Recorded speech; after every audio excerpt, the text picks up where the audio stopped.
아멘. 네, 부정적인 용어긴 하지만 이 교회에 종종 쓰이고 있는 단어가 있습니다. 그것은 바로 가난한 성도입니다. 이 말은 안 나가를 반대로 한 그러한 말입니다. 그런데 이 말이 생겨나기 전에 먼저 부정적인 용어로 미리 좀 쓰였던 단어가 있는데 그것은 바로 썬데이 크리스천입니다. 네, 이 말은 주일에만 그리스도인으로 있다가 주중에는 전혀 예수님을 믿지 않는 사람처럼 살아가는 사람들을 표현한 말입니다. 우리는 이러한 사람들을 종교인이라고 이렇게 표현을 해볼 수가 있겠습니다. 그러나 우리가 진정으로 그리스도인이라고 한다면 우리는 주일에만 그리스도인이 되는 것이 아니라 우리의 삶의 현장에서도 그리스도인이어야 합니다. 왜냐하면 갈라디아서 2장 20절에서 얘기하고 있듯이 내가 그리스도와 함께 십자가에 못 박혔나니 그런즉 이제는 내가 사는 것이 아니요 오직 내 안에 그리스도께서 사시는 것이라. 이제 내가 육체 가운데 사는 것은 나를 사랑하사 나를 위하여 자신을 버리신 하나님의 아들을 믿는 믿음 안에서 우리가 살아가기 때문입니다. 그런데 우리가 막상 이렇게 예수님을 믿고 삶을 살아보지만 이 삶을 이렇게 살아낸다는 것이 너무나도 녹록치 않음을 우리가 알 수가 있습니다. 우리의 한강이 그리고 우리 속에 남아있는 이 죄성이 끊임없이 하나님의 말씀을 거스르고 하나님의 뜻대로 그렇게 살아가지 못하게 우리를 만드는 것입니다. 오늘 본문은 우리가 그리스도인으로 온전히 살아갈 수 있는 한 가지 교훈을 주고 있습니다. 그것은 교만하지 않고 겸손하게 그렇게 행하는 것입니다. 본문에서 교만한 자에게는 욕이 온다라고 말씀하고 있습니다. 이 말의 뜻은 교만한 자는 실패한다라는 것입니다. 이 실패가 그저 실패로만 끝나면 좋겠지만 잠언 16장에서 말씀하고 있듯이 이 교만은 패망의 선봉장이라고 얘기를 하고 있고 이 실패로 인해서 결국에는 망하게 되는 것을 얘기합니다. 그렇다면 이 교만이라고 하는 것은 무엇일까요? 네, 쉽게 얘기하면 자기 자신을 높이는 것입니다. 아담과 하와가 타락을 했을 때 그 마음속에 먼저 들었던 것이 바로 이 교만이라고 합니다. 뱀의 말을 듣고 자기 자신들이 하나님과 같아질 수 있다라고 하는 이 교만한 마음이 들었기 때문에 선악과를 따먹었다라는 것입니다. 신앙생활을 하면서 아담과 하와를 한 번쯤은 다 원망을 해보셨을 것입니다. 왜 이 선악과를 굳이 따먹어서 하나님이 하지 말라는 걸 해가지고 이렇게 힘들게 했나 이렇게 원망을 해본 적이 있으실 것입니다. 그런데 우리의 이제 삶을 천천히 되돌아보았을 때 우리가 만약에 그 자리에 있다고 했을 때에 우리가 아담과 하와 그들과는 다른 선택을 할 수 있었을 것이냐? 그것은 아무도 자신할 수가 없는 것입니다. 자기 자신을 믿을 수 있는 사람은 없습니다. 우리는 한치 앞을 알 수 없는 존재이며 우리 속에서 나올 수 있는 것은 악한 생각과 살인과 간음과 음란과 도둑질과 거짓 증언과 비방이기 때문입니다. 그렇기 때문에 우리가 스스로 잘 믿는 사람이다라고 이렇게 생각하는 것은 아주 위험한 것입니다. 심지어 목사라도 넘어지는 것이 인생이라고 그렇게 저희는 주일에 들었습니다. 그것을 잘 보여주고 있는 것이 성경 곳곳에 이렇게 기록이 되어 있는데 주일에 들었던 다윗의 예도 그렇고요. 그리고 수요 예배에 들었던 그 모세도 그렇습니다. 모세는 이 이스라엘 가운데서 정말로 위대한 지도자였습니다. 그렇기 때문에 하나님께서 이 모세의 시체를 이스라엘 백성들이 숭배할까 봐 아무도 모르는 곳으로 가서 이 모세를 하나님께서 직접 장사하셨습니다. 이러한 모세조차도 하나님 앞에서 넘어진 적이 있습니다.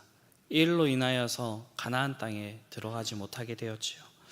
모세가 가나안 땅에 들어가지 못한 그 이유를 신명기 32장 51절에서 회고하고 있는데요. 이는 너희가 신 광야 가데스 무리바 물가에서 이스라엘 자손 중에 내게 범죄하여 내 거룩함을 이스라엘 자손 중에 나타내지 아니한 까닭이라 이렇게 얘기를 하고 있습니다. 이 말은 하나님의 거룩함을 드러내지 못하였기 때문에 모세가 그 땅에 들어가지 못하였다라는 것입니다. 이것의 배경이 되는 것은 민수기 20장입니다. 이때 민수기 20장에서 보게 되면 하나님께서 모세에게 저 반석에다 명령하여서 물을 내라라고 했습니다. 그런데 모세는 이 바위를 지팡이로 이렇게 두들겨서 물을 내게 하였습니다. 하나님께서 하신 일인데 자신이 한 것처럼 보이게 만드는 그러한 범죄를 저지르는 것입니다. 이와 반대로 겸손한 자에게는 지혜가 있습니다.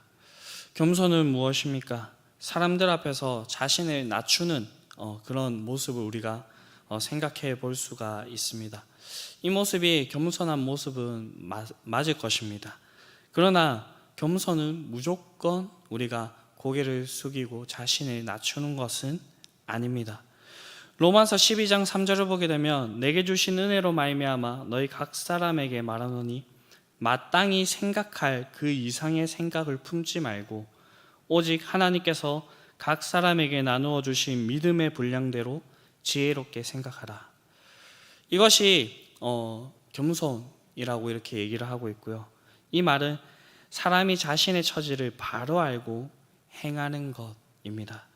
다시 말해서 사람이 자신의 위치가 어디에 있는지 알고 하나님께서 우리에게 주신 그 본분이 무엇인지를 알고 행하는 것이 바로 겸손이라는 것입니다. 살면서 한 교회에서 신앙생활을 쭉 하시다가 이렇게 하나님 품으로 돌아가시는 분들이 있습니다. 그런데 저희 교육자들은 어쩔 수 없이 많은 교회들을 이렇게 경험하게 됩니다.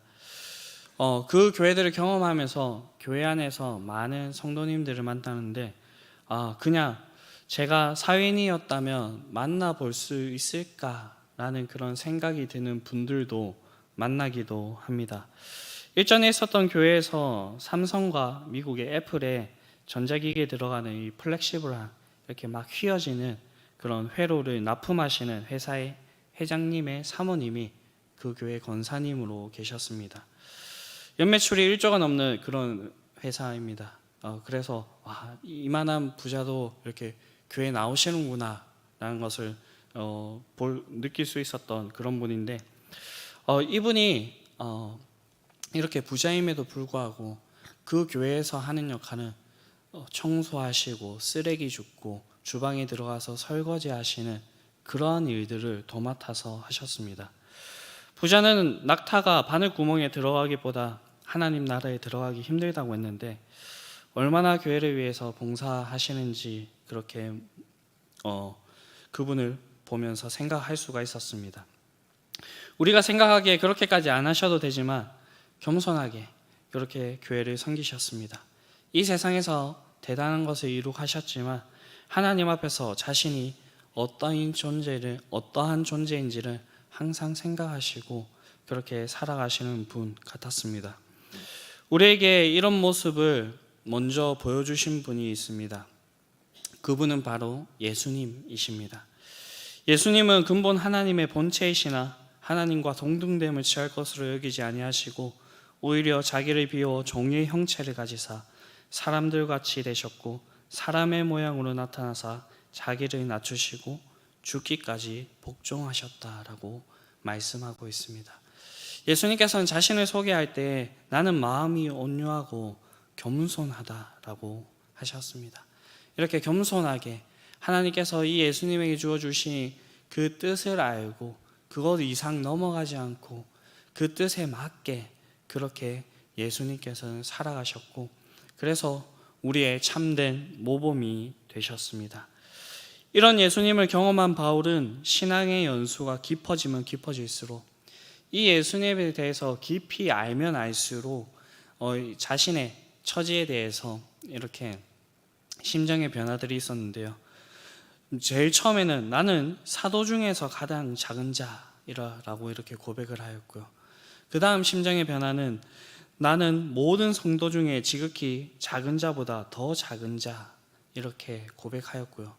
그의 마지막에는 모든 죄인 중에 괴수라고 이렇게 고백을 하였습니다. 우리의 모습도 이와 같아야 되겠습니다.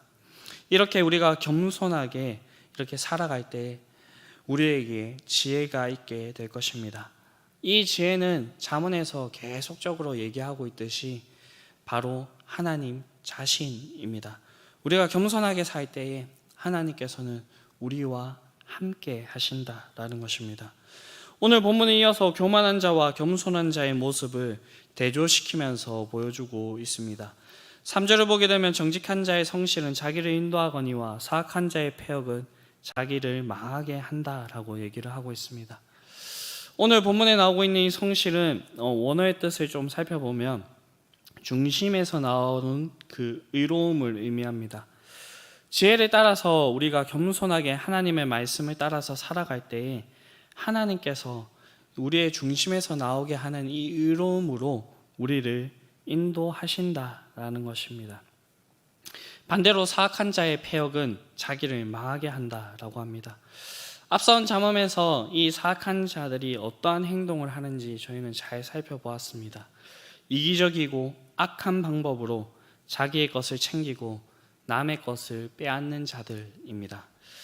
이들은 자기를 위해서 재물을 모으지만 이 재물은 진노하는 날에 아무런 소용이 없게 된다라고 얘기를 하고 있습니다.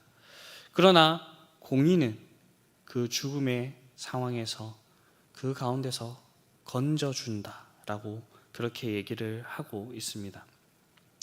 이 의로움과 공의는 신약의 빛에서 해석해보면 예수님입니다.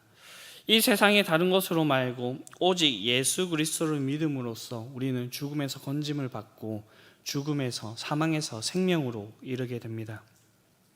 우리가 예수님을 믿는 것은 예수님이 하나님의 공의를 만족하셨기 때문입니다. 이 맥락에서 저희가 생각해 본다면 사실 우리도 하나님의 모든 율법과 말씀을 지킬 수 있으면 우리에게 이 예수님이 필요가 없습니다.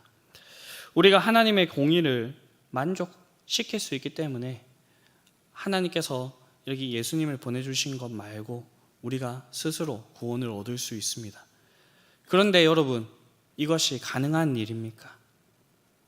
결코 그렇지 않다는 것을 우리가 알고 있습니다. 불가능한 일임을 알 수가 있습니다. 그래서 하나님께서는 구약에서 자기의 백성에게 율법을 주시면서 제사법을 같이 주셨습니다. 이 율법으로 자신의 죄를 깨닫고 하나님 앞으로 나와서 우리가 죽어야 되지만 이 제사를 드림으로써 이 제물에게 우리의 죄를 전가시켜서 그 제물을 잡음으로써 우리가 살 수 있도록 그렇게 해주셨습니다.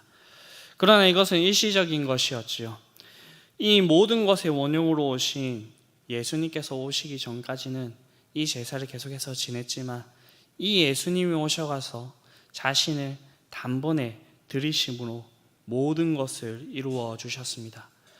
그래서 우리 밖에 있는 한 의가 되셨습니다. 예수님을 의지하지 않고서는 하나님께로 나아갈 자가 없습니다. 그래서 예수님께서는 내가 곧 길이요 진리요 생명이니 나를 말미암지 않고는 아버지께로 올 자가 없느니라 라고 그렇게 선언하십니다. 우리가 예수님을 믿고 의지할 때에 하나님께서는 예수님을 보시고 우리를 의롭다고 해주십니다. 이것이 바로 칭의입니다.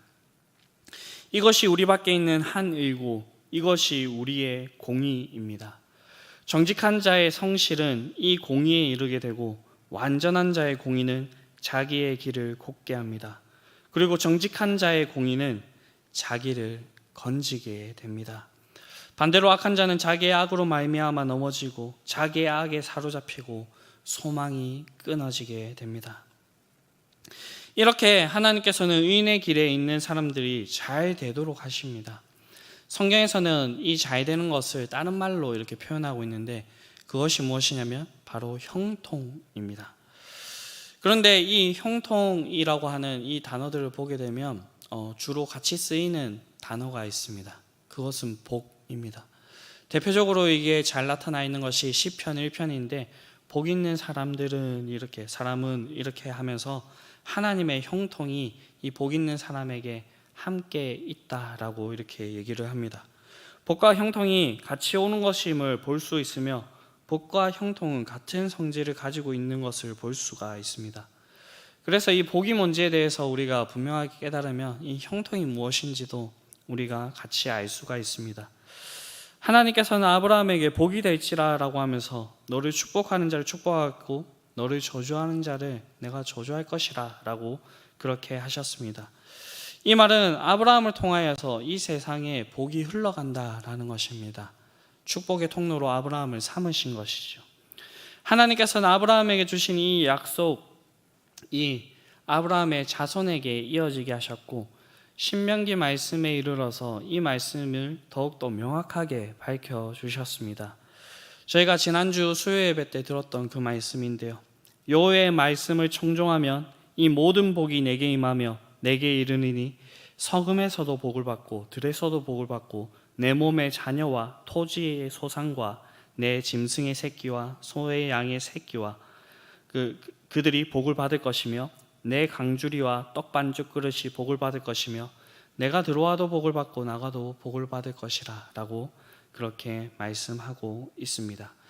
이 약속은 예수 그리스도를 통하여서 영적인 아브라함의 자손이 된 우리에게도 이어졌습니다. 그렇기 때문에 우리가 하나님의 말씀을 청종하면 어디에 있든지 무엇을 하든지 복을 받고 우리의 행사가 모두 다 형통하게 될 것입니다. 그리고 나뿐만 아니라 나를 통하여서 우리의 가족과 우리의 생업과 내가 생활하고 있는 그 환경이 모두 다 복을 받게 될 것입니다. 그렇기 때문에 오늘 본문에서는 의인이 형통하면 성읍이 즐거워하고 정직한 자의 축복으로 인하여서 성읍이 진흥한다라고 그렇게 얘기를 하고 있습니다. 우리가 겸손한 자가 되기를 원합니다. 그래서 겸손한 자에게 있는 이 지혜를 따라서 우리가 살아갈 수 있게 되기를 간절히 원합니다. 그 길은 하나님께서 인정하시는 길이시고 하나님께서 그 길 가운데 형통함을 주시는 길입니다. 또한 이 길은 우리에게만 형통이 임하게 되는 것이 아니라 우리가 있는 그 모든 사람들, 그 우리의 환경들에게도 이 형통이 임하게 된다라고 그렇게 얘기를 하고 있습니다. 이런 형통함이 오늘 이 자리에 앉아 계신 저와 여러분들을 통하여서 우리의 가정과 생업과 자녀들에게 그렇게 풍성히 흘러갈 수 있게 되기를 간절히 바랍니다. 주기도문 하시겠습니다. 하늘에 계신 우리 아버지, 아버지의 이름을 거룩하게 하시며 아버지의 나라가 오게 하시며 아버지의 뜻이 하늘에서와 같이 땅에서도 이루어지게 하소서. 오늘 우리에게 일용할 양식을 주시고 우리가 우리에게 잘못한 사람을 용서하여 준 것 같이 우리 죄를 용서하여 주시고 우리를 시험에 빠지지 않게 하시고 악에서 구하소서. 나라와 권능과 영광이 영원히 아버지의 것입니다. 아멘.